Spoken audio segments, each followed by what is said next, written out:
to take time to slow down. There's a temptation to constantly be listening to podcasts, um, reading all of the tweets, right? Um, Reading the next business book, cramming all the information in, right? The next blog post, the next whatever, whatever, whatever, to make me better, right? And what I've come to realize, especially like I think this is my biggest takeaway in the last 3 to 6 months, has been you have to slow down to speed up. And the anxiety and the craziness comes when we're just going, going, going, going, going, and we don't make time to slow down, to contemplate what's really going on around us, to prioritize, and then to ask God for the help to get through that.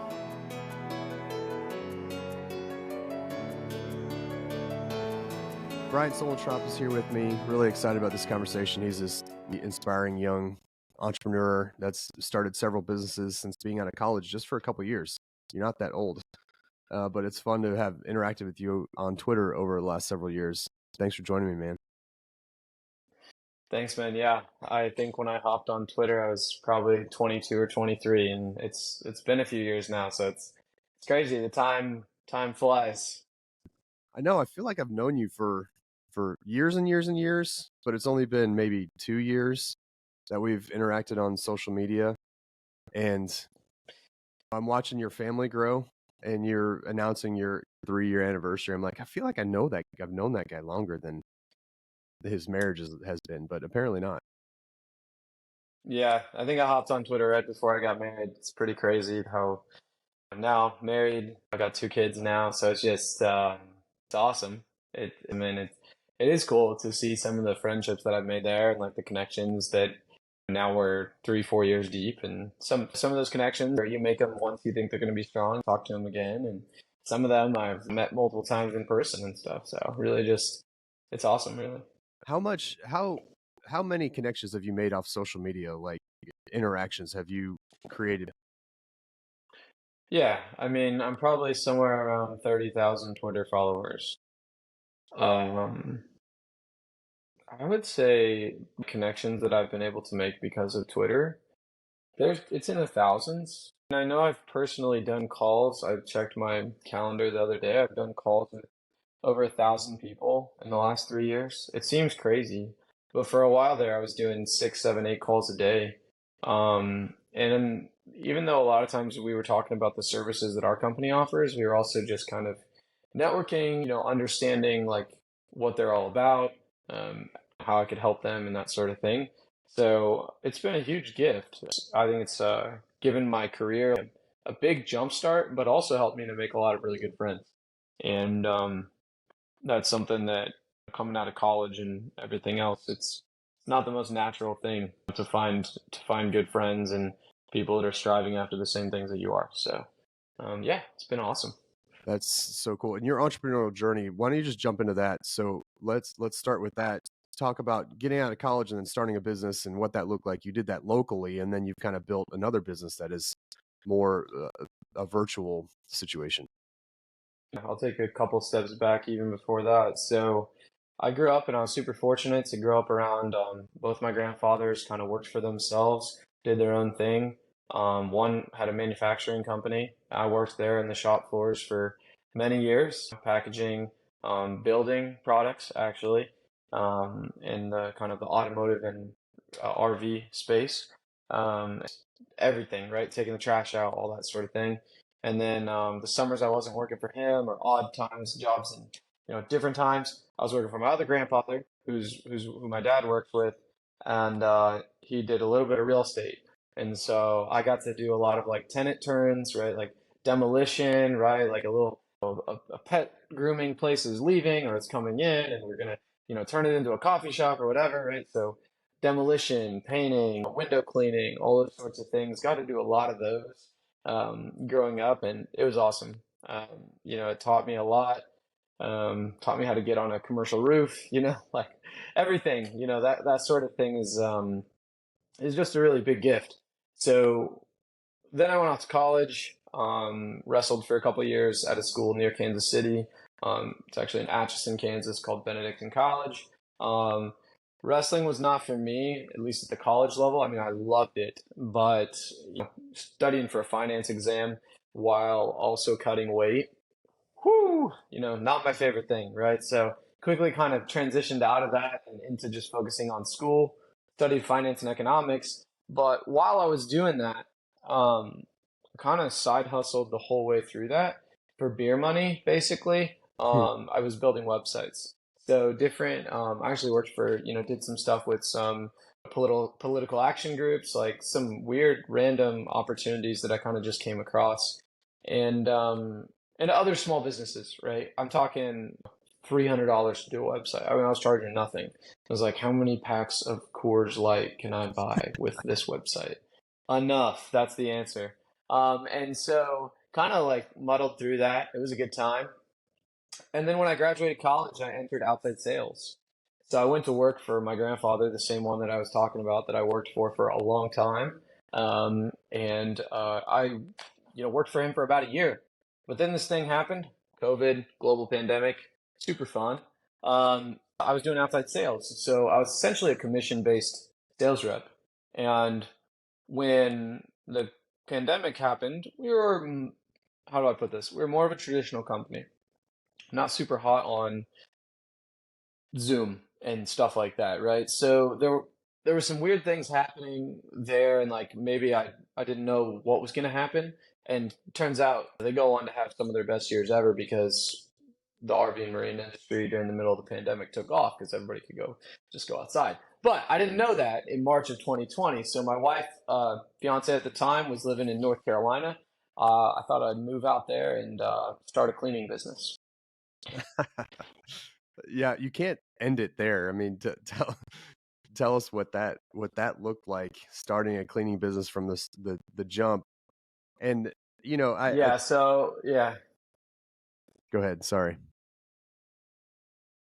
So I was, like I said, I was working at that. I was working doing that kind of outside sales stuff, and the cleaners would come through at the end of the day, right? I'd still be plugging away trying to do my emails and all that kind of stuff, and the cleaning crew would come through, and they'd be dumping trash bins and all this stuff, and I was just like, well, that looks easy. I can do that and make money, right? Like, how foolish could I be?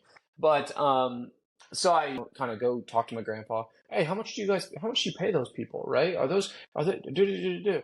He's like, I don't know, go in the back and talk to the maintenance guy and see what he says. He's the one, he's in charge of that. And he's like, oh, I think we pay them about like 30 bucks an hour. Da, da, da. I'm like, 30 bucks an hour? I only make 20, right? Well, I was so naive. Like, I didn't even know the difference between like billable rate and a salary. So anyway, I thought, oh, I can make 40 bucks an hour. All I have to do is start cleaning stuff. Easy.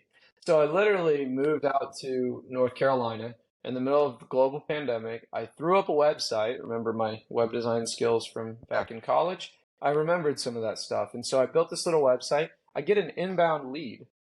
It's for a sorority. I don't know if I ever told this part of the story. So it's for a sorority, and it's like 3 times a week. Absolute mess. They also need deep cleans. I'm like, if I show up right at this sorority, like Alpha, Gamma, Kappa, Delta, Phi, whatever, and I'm like, I have no idea what I'm doing, but I have a polo and it's embroidered with my name, my company name, and so I show up. I kind of walk around and I'm like, let's see. So how many hours do I think it would take me times days times whatever? Oh yeah, sure. So it's gonna be 2,000 bucks a month. And she's like, easy, that's in our budget. And I was like, dang, I probably could have gone more. But also I was like, whoa, $2,000 a month? That's like almost as much as I was making before. I'm gonna crush it. Well, then I had to literally go turn around and spend $400 on a vacuum, $100 on, cleaning supplies. Had to actually set up my LLC. I didn't even have any of these things, right? So quickly that $2,000 was gone, but I was making a living now. Like I could survive, right? This was before children, right? BC, as they say. And so I kind of just made it work.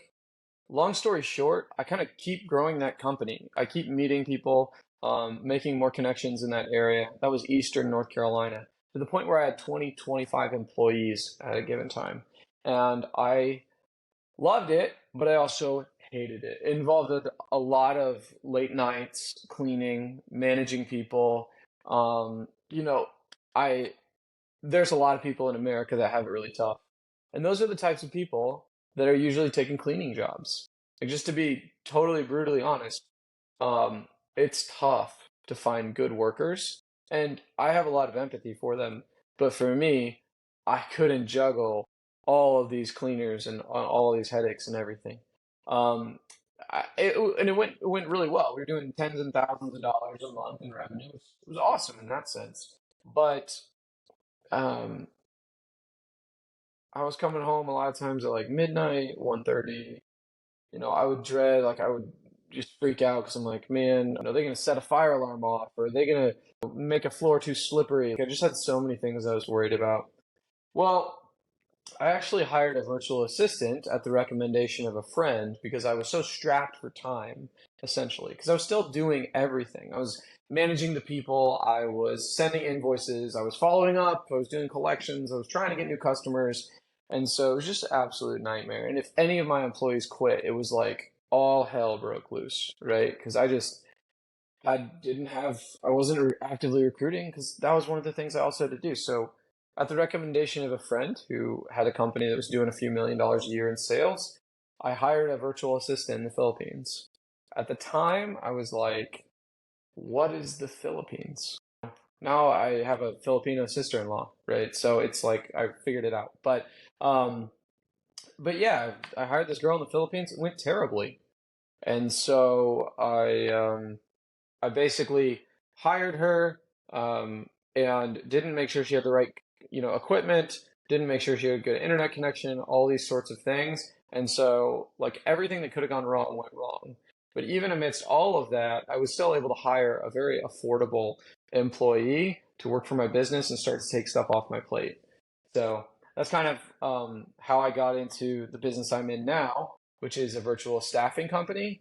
Um, and essentially, we help US businesses, primarily small businesses, who don't have exorbitant amounts of funds to spend on wages and the like. And we help them augment their US teams with offshore help. So usually that's offshore help helping with the US help working together. It's not usually oh, we want to just like hire somebody offshore instead of onshore. It's usually like, hey, we want our US team to be more efficient. We have all these really low level tasks. Maybe we could automate them if we were a bigger company, but right now it's kind of hard. So can we just hire somebody really cheaply, to help us do that? And so I have a company that helps people do that. And that's my story.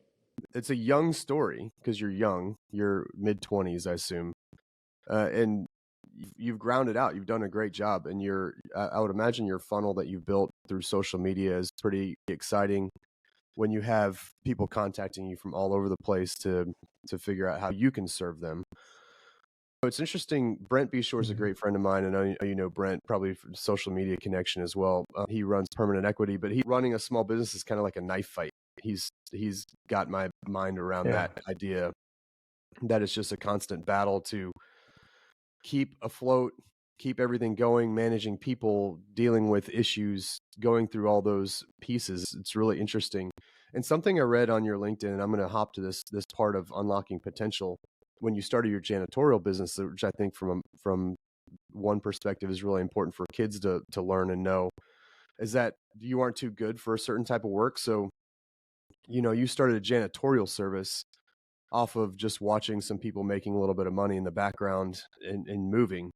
I find it fascinating that you did the janitorial service. And when did you come up with that idea that like, no work is too good for me? I can go clean toilets, and that's an okay space to be in, and is a worthy calling for a job for me as I build this life with my family.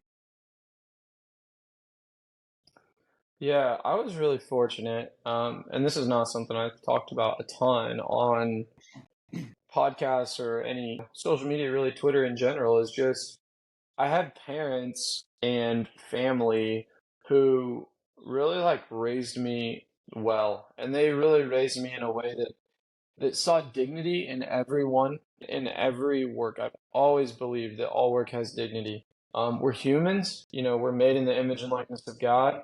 What gives us, that's what gives us our dignity, at least in my, faith background. And and so like all of our work has dignity. Um, and so while many people's parents probably would have said, "Oh my gosh, you just got a college degree, you've got to go do something better," and maybe I would even now would have been tempted to say that to myself. My parents didn't freak out. They just kind of like were supportive, right? And they knew it was a natural step for me. I think I'd always been kind of entrepreneurial, so they knew that I had to manifest this into something, right? I don't think they were predicting a cleaning business, but um, they also had confidence that I would do whatever I needed to do to, take care of my wife and now family. So I think that between knowing that all work has dignity and not being afraid to do any of the work, and then having my dad, um, who I worked with a lot as a kid, like I said, the real estate stuff. When I say real estate, I'm not saying like I was doing anything fancy. I wasn't like looking at the plans. I was scraping gum off of the sidewalks. I was cutting the yard. I was picking up trash in the parking lots. I was going up to the tenants and taking their mail when there was a changing of address and their mail was coming to my dad's office. So I was taking it to them and having conversation with them. And so actually the other thing that I would say is I was exposed to all of these small business owners, nail salons, little restaurants, gift shops, wine store, like just anything, all these little stores. And so I think the other part of me was like, oh, I thought this is how the world works. Like you start a business at some point, right?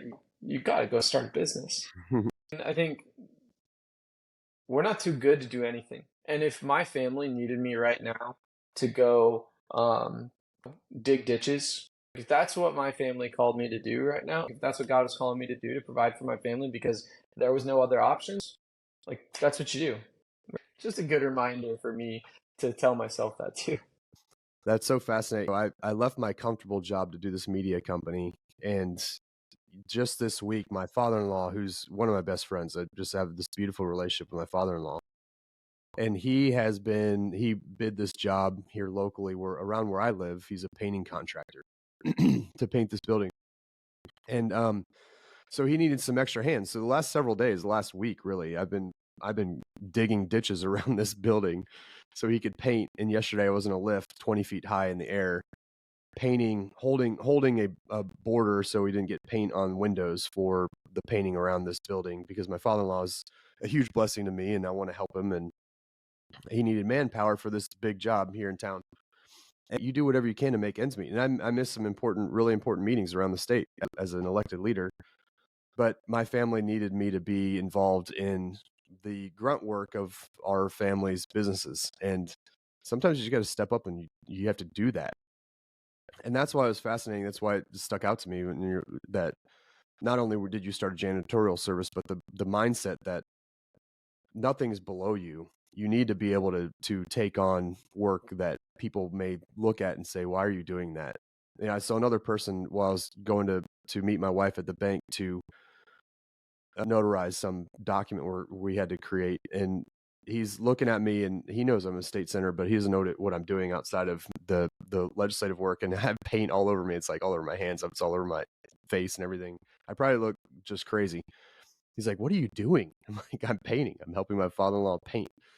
So these are the things you got to do to, I think, push your family forward, do the right thing for your family, and be in a space that serves others. And I think that's a beautiful part of your story. Yeah, thanks, man. I think I look around the world a lot, and I know we have our issues, but I also think like, so much of the things that we complain about are so minuscule. No one I knew in my whole childhood had their grass cut by someone. I guess my point being is a little bit of a tangent off what you're saying. We can do way more than we think we can if we just open to our mind up to the possibility of it. And Yeah. I even looked up that quote that you had from Brent Beshore. There's the one quote that I love, and I think that the good thing about starting my janitorial business so early was that I didn't have a lot of I didn't have a lot to lose, you know. But what he says is every business is a loosely functioning disaster that happens to make money. And I think that's pretty accurate, right? And it doesn't mean that every day is chaos, but it just means that chaos happens, essentially. So, You've also mentioned that your mindset, getting through highs and lows, making better leaders. But you brought up this point about being an eeny teeny peeny shrimp, and how your wife was like, "Hey, are you being that right now?" I wake up in a fit some mornings. Oh my gosh, I have so much to do. I have 1,000 things. I can't do it. But you got to get up. You got to go through it. You got to do it. You got to take it on. How do you deal with mindset to keep going in the midst of entrepreneurship, which is a knife fight on a daily basis? ooh, yeah. I mean, how do I deal with mindset? Um, I have to take time to slow down. There's a temptation to constantly be listening to podcasts, um, reading all of the tweets, right? Um, reading the next business book, cramming all the information in, right? The next blog post, the next whatever, whatever, whatever, to make me better, right? And what I've come to realize, especially like I think this is my biggest takeaway in the last 3 to 6 months, has been you have to slow down to speed up. And the mindset, the anxiety, and the craziness comes when we're just going, going, going, going, going, and we don't make time to slow down, to contemplate what's really going on around us, to prioritize, and then to ask God for the help to get through that, right? So whatever it might be, you'll realize if you can slow down for a moment and tune out some of that noise, the things are usually not that bad. Um, the other thing I do is I look at my kids because my kids are awesome, and they are definitely troublemakers. But just it's looking at them in the morning, it's just every day.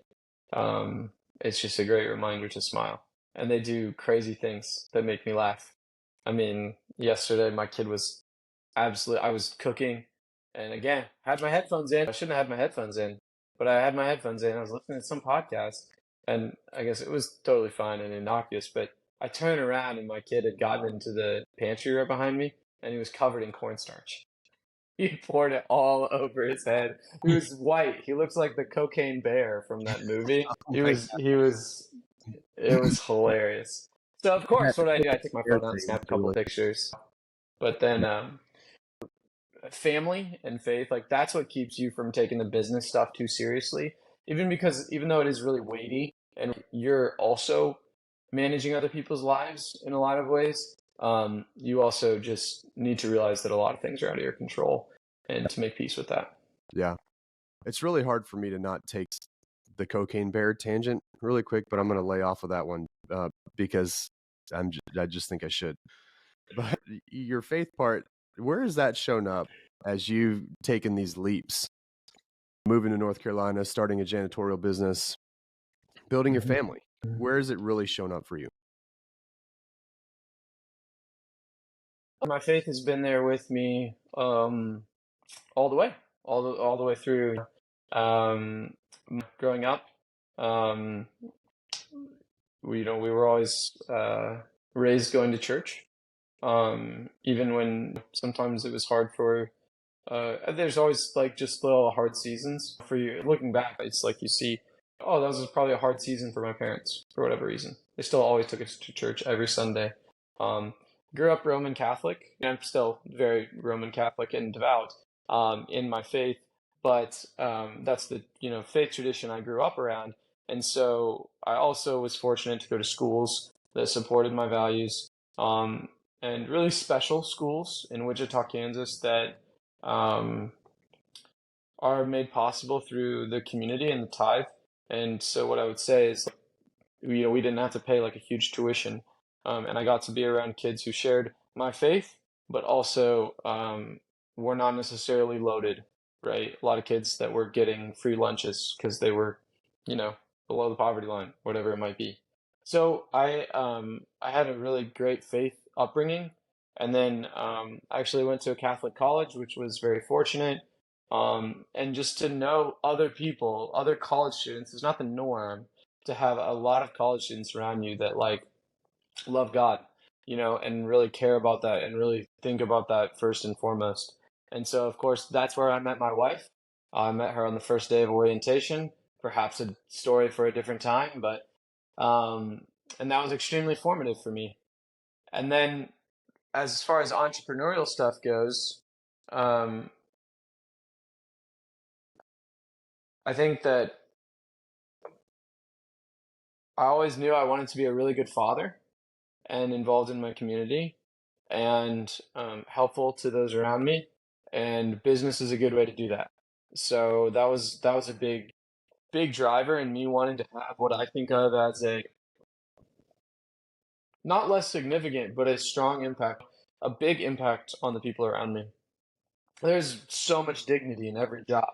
But the people that we touch, I mean, we've helped now over 500 people get jobs working for US companies, and they're thriving and providing for their families. And then just on my internal team, like I have almost everyone on my team has kids, some with multiple, and just seeing them thrive and everything is like incredibly rewarding, right? And so I think my faith kind of helps to keep me grounded and reminds me of what's truly important. Um, and then always again to treat everyone with dignity, even when it's hard. So that's kind of there's so many ways. I mean, asking me like how faith influenced my life is kind of like asking me like how I live my life because it's so bound in who I am. Um, but yeah, that's a little bit on that. That's good. And how you've had this struggle with anxiety that you've also posted about at least once a week. Can you tell me more about that as an entrepreneur? And is it resulting from entrepreneurship? It's just waking up in the morning trying to take care of your family, or is it you've always had a kind of proclivity for anxiety? Hmm. I remember a couple times growing up when I had some what I would call in hindsight probably like anxiety attacks or close to. Not so bad that I had to, get any extreme intervention, but getting myself really wound up, as I might say. Um, and I was really fortunate to have mentors and people in my life, especially my parents. But then I think about my high school wrestling coach, um, you know, some other mentors that I had, some professors during college. Not that they were all just like giving me therapy, but like being there as a sounding board. And when you go through the troubles and the difficulties of life, realizing you're not crazy, right? Other people are dealing with these things too.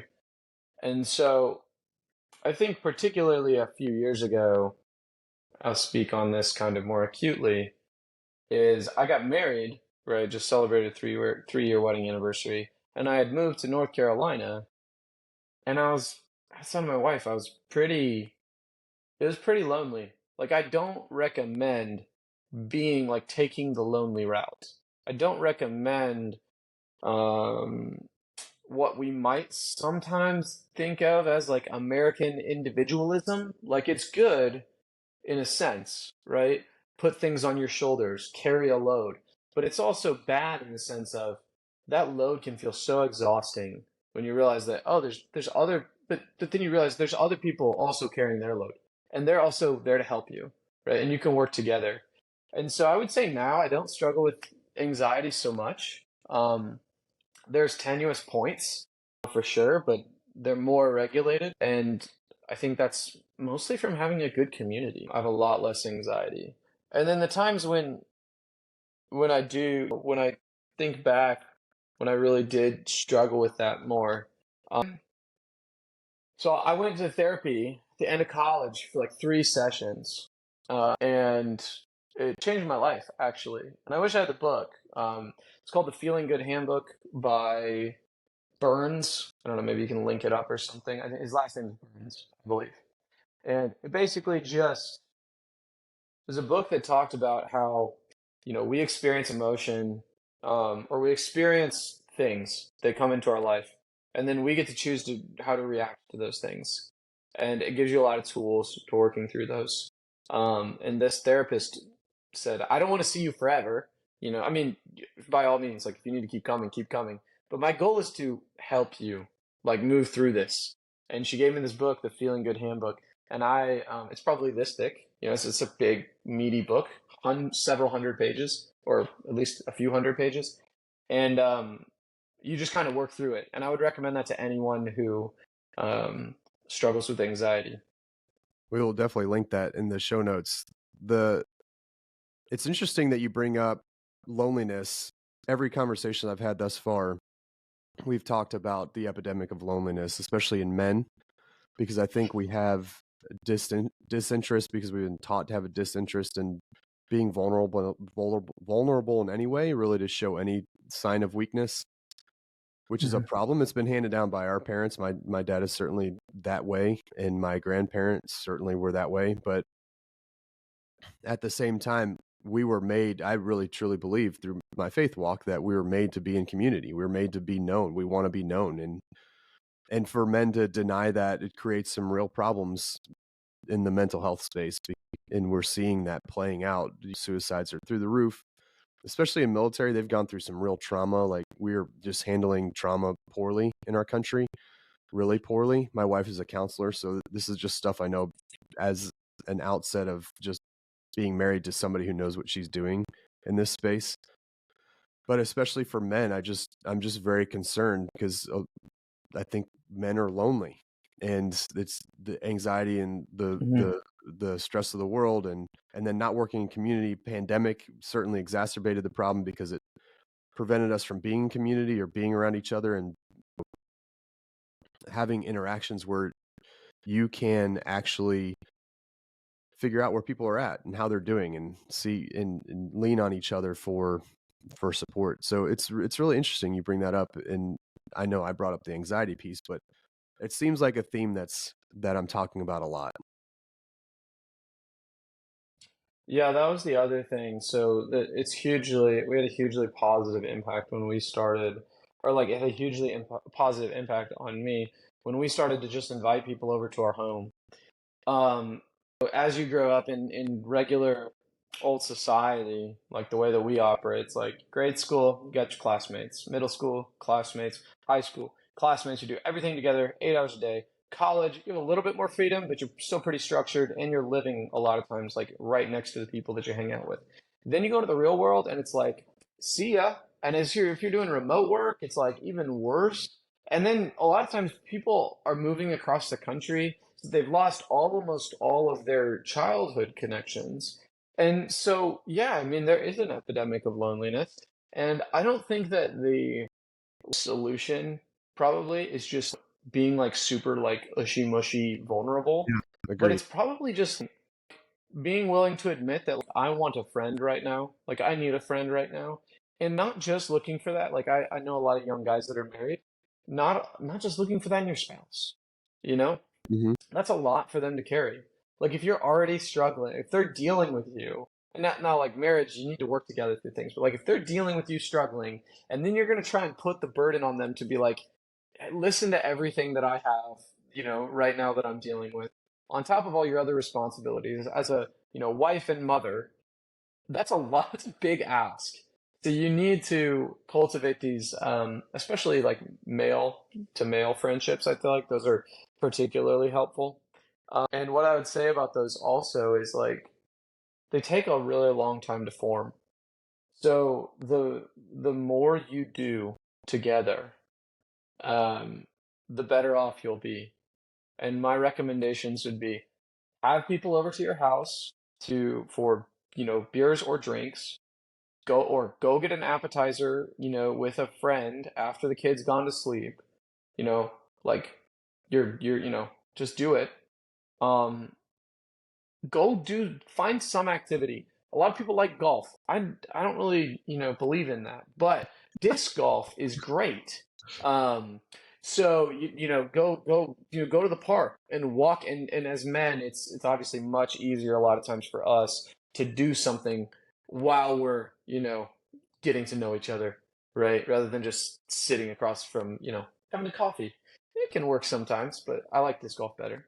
So those are my kind of like three recommendations for anybody that feels a little bit lonely. And I'll be honest, like we're having people over on the 27th again, and thank goodness because you know it's been a long summer. People have been all over the place, and like we've spent a lot of time with family, which has been good. But I haven't seen a lot of my friends in months because we've just been all over the place. And that's an interesting point on the mushy side. I certainly don't subscribe to the need to sit in a room and just cry all the time, just to cry all the time. But just being willing to say, hey, life is meant to be lived in community as humans. Whether you're introverted or extroverted, it doesn't matter. You need to have friends. And having your wife or your spouse is not going to fulfill that perfectly because they don't think the same. Males and female, they are different. As cancelable as that is to say for me, but they're different. I have a mentor that told me this once, and it really has always stuck out to me is we kind of get boring older in life as the world jades us and we go through all the stuff in life and the traumas and the changes and everything. And we look back and we're like, why can't we be more excited and at peace and excited about what's going on in our lives like we did when we were kids? Well, we stopped playing. We stopped having fun. We got so serious about everything all the time. And that just creates kind of this boring life where you're not letting loose at any point. Even your kids, I mean, they'll show you this. My daughters come up to me all the time when I'm on my phone being distracted instead of being present with them, and they're like, "Hey daddy, will you come play with me?" It's like that's a sign. Maybe drop your phone, go play with your kids and be with your kids and be present. But this idea of play as adults and figuring out ways to break the pain in life with something that takes the edge off is not a bad idea. And I just think that's really telling. So I love your thoughts there. Let me go to this that you posted these quotes from people that were dying, 24 things people dying wish they'd done. And I love these things because I think as I have conversations with people too, they always say at the end of life, what are people talking about? What do they wish they'd done? What are they, regrets that they have or whatever? And how can that motivate us to be better? What stands out from that to you for people that are at the end of their life that you've read about or studied about? What stands out to you that motivates you today? And it's kind of funny. You just hit on them like kind of back to back. Like the thing about being present with your children, I think, is so critical. And I think um, something I regularly find myself asking God for forgiveness for, right? And for just the grace to be better is in those moments where just not really being available to my children. Like how many moments am I missing where you don't have to be there all the time? But I'm not someone that said just quit, just make a bunch of money, retire, and then just like stare at your children all day. Like that's not gonna work. But when you're there, like when you're home, like be home. And so one of the things I'm personally working on is I'm working towards kind of getting rid of my phone and just using essentially an Apple Watch to get notifications and then my iPad for all my work stuff. But then like because my phone is it's just like the screen time stuff is horrendous. Why am I on here for 6, 7 hours? Like what am I doing here? And the reality is it's a lot of wasted time. And I want to be spending with my children. And I think like a lot of the stuff that's in those like things that those people said, um, I mean, I'm sure there's lots of really good specific ones that you could pull a quote out from, but it's a lot of it's in that vein, which is like I wish I was more present with my children. I wish I appreciated my parents more. I wish I gave more to my community. Like I wish that I like didn't care so much about work. Not that caring about work is bad, but that just like it doesn't matter as much as like we sometimes treat it like it does. So, those quotes, I would say definitely read those because they shared them much more eloquently than me. But that's coming for each of us, right? Is the end of this life. And so, um, I don't think it's something to be freaking out about every day, but certainly something that should influence kind of the way we go about. I've had this thought on doing this podcast too. What's the purpose behind some of this? And part of it is because I want one day, this is kind of a legacy thing for me.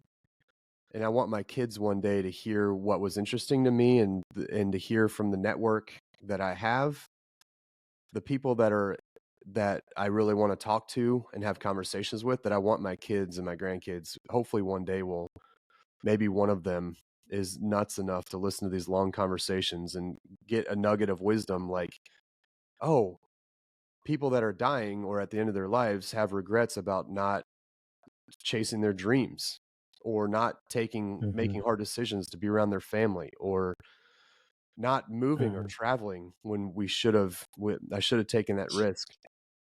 And if one of my kids, one of my legacy children way down the line listen to this one day and say, man, that really, I needed to travel because great grandpa Travis said that, this is important. I don't know. Hmm. It's very, there's a bigger purpose for why I want to do some of this stuff, because I think these conversations, these points are important when my kids come around, hopefully, and say, what was important to my grandfather? Because I don't think our parents, my parents, at least mine, my grandparents didn't do a great job of telling me my family history. So I know very little about my extended family and what was interesting to them or what was important to them or life lessons, what they learned. And there were some really hard moments in my family's history. I wish I'd know more about them. And so on a grand level, these are the conversations I want them to hear about their dad, their grandfather, their great grandfather, and hopefully this lasts that amount of time. So, it's not only just fun to have you on with me to have this conversation, but for me, it's a much bigger venture, and it's a long game. And I hope that it remains a long game. Let me Yeah. shift really quick to marriage. You have this really beautiful Mm. moment, I think, that you mentioned on social media. It says, "I don't understand what you're talking about." Some dream you had with your wife, and she said, "I don't understand what you're saying," as you explain, this venture to her. But the excitement in your eyes brings me joy. I support you. And that is a beautiful thing to have a spouse that is alongside you in that way. Can you tell me a little bit about that? Yeah. Um, I've always been the visionary. I've always been the 5-year thinker, the big picture thinker, the big let's build an empire thinker. And I don't know. I thought maybe like when I was younger that I would marry someone like that also had these big dreams and ambitions. And I married a woman who is pretty much the exact opposite. She's so good at keeping up with the practical, right? And the daily and the important things therein. And one of those things is kind of me expressing these dreams and ambitions and hey, let's build this thing or whatever. Um, and her just like having just this constant support, right? This sense of belief in me that I don't have to ask for. It's unconditional. I mean, it really, it's quite unconditional. Like I could tell her that I really want to start another, venture, and she'd probably ask me some questions because she keeps me grounded. But she knows really very little about the day to day of kind of like what I'm doing. And like that's like in a good way, right? In a good way of like she trusts me to help provide for our family, and make good things happen. And I know that on the hard days when I have to let go of an employee or One time I had an employee steal from me. Like she'll be there for me as a rock, right? And we can like that joy and that support is just always there. You've built a great foundation, as you've already mentioned. Family is so crucial. A two-parent home is such a big deal to a kid's success or kids' success in general. And you're building that for your own family. And I love that part of your story, that your marriage is so important to you. And then also, as you're building businesses, that a priority in your mid 20s, which most people are grinding out a future and trying to be successful. But you are saying, not only can I provide and be successful, but part of that is going to be being with my family. And so you're buying back your time with your Mhm. family. As you build businesses, you're building in that family as a priority. Walk me through that, and how you Mhm. think through, how do I create a situation where I can be with my family as opposed to just grinding out a future where I'm making a ton of money, but I don't have time with my family. Yeah, well, I would just take a step back, kind of like to again talk about my wife for a moment. Like I said, when I quit that, we were engaged to be married like that August when I quit my job in March. And like even by the time August came around, that cleaning business was not swinging, it was not, it was struggling. Like it was still, we're still getting things figured out, right? Really, I mean, that quote that I did for that sorority was the day before, I think, like the week, it was the week of our wedding. It was. So it like all kind of came together after that. But like she was, there supporting me. Like she believed in me. Um, Even though I didn't have much to show for it for a while. So, and I guess so we've always operated that way, right? Like we've always operated in a way that's like family comes first and like we're gonna trust each other and care for each other and care for our children and then like other things are gonna come in, we're gonna do what we need to do to make things happen, but that is always our first priority, you know. And so when it comes to family, I mean my list is pretty much like God, spouse, family, extended family, work. Like extended family, work. And then um so work is always important, but it feeds the other things, right? And like work is valuable in and of itself. Like philosophically, I believe that like work is valuable, but it has a purpose. The purpose is not just to work as little as possible and make the most money. Although like I think that's fine for some people. That's not my personal goal. But the work should always serve your family. It should serve your relationships with others. It should serve your church, and it should serve God. And so I always took the lens of like I have to do something where I'm not spending every waking hour, just at work, right?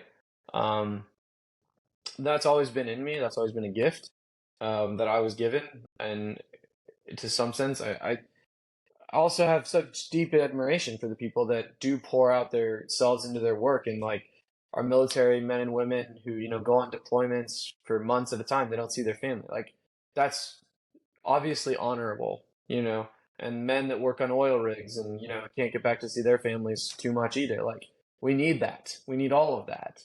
But for me, like I always wanted to make sure that my work was serving my family, and so that was a deep driver in why I wanted to start my own thing, do my own thing. Um, and so what I would kind of do is I would work myself up to 40 hours a week of work, or 40 or 60, and then I would hire a person, kind of like cut things back down, and being kind of ruthless about the things I want to delegate to other people. So that way I'm not getting too bogged down.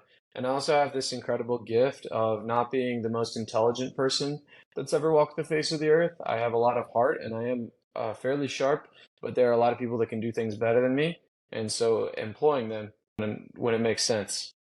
And so I encourage more people to do that. Um, and uh, and and I think particularly now, I'm 27, just turned 27, Travis, and though I'm haven't been not the most seasoned and experienced guy. I am starting to see what happens when you work for 4 years in college, or you go through college for 4 years, right? You graduate at 22, 23. So now I have a lot of friends that are 5 years deep into their careers. And the ones that are making like really good money are working really long days and they have to sacrifice other things. And I don't want to sacrifice other things, right? Be it time with their family or, time for themselves, like time in prayer, time focused on their physical, and emotional health and these sorts of things. So like I kind of want to be able to have some balance of most of those things. And it's just hard when you have a job that requires you to work 60 hours a week. So if you don't want to do that, I do recommend trying to do something on your own. If you think that you have the stomach for it, and you can't forget what comes first. And when your job, when the more money or whatever comes with more hours, you can say no. You can go get a job different place, or you can say, "Hey, I'm actually good here. I don't want the promotion," and that's very admirable too. You got to know, man, you're really inspiring. I've loved following your career as you expand and grow and how you're thinking through the principles that you live by. And that's why it was important. I enjoy having you on the podcast and talking through these things because those things are also important to me, and I share them in just in a different world, a little political, a little bit entrepreneurial, but not to the level that you have. And to be your age and to have those principles set in place is really encouraging and makes me feel good about your generation. Even though I don't feel that much older than you, I am very much older than you. So um, it's great to see you, man. I'm glad you joined me. Travis, thank you. And I will say there's many, many, many good men and women that are striving after great things in this generation. So I think that many of us will be pleasantly surprised as what good things can come. I believe it. It's fun to see the builders. It's fun to see you thrive and doing well and taking care of family, man. Good work. Thank you, Travis.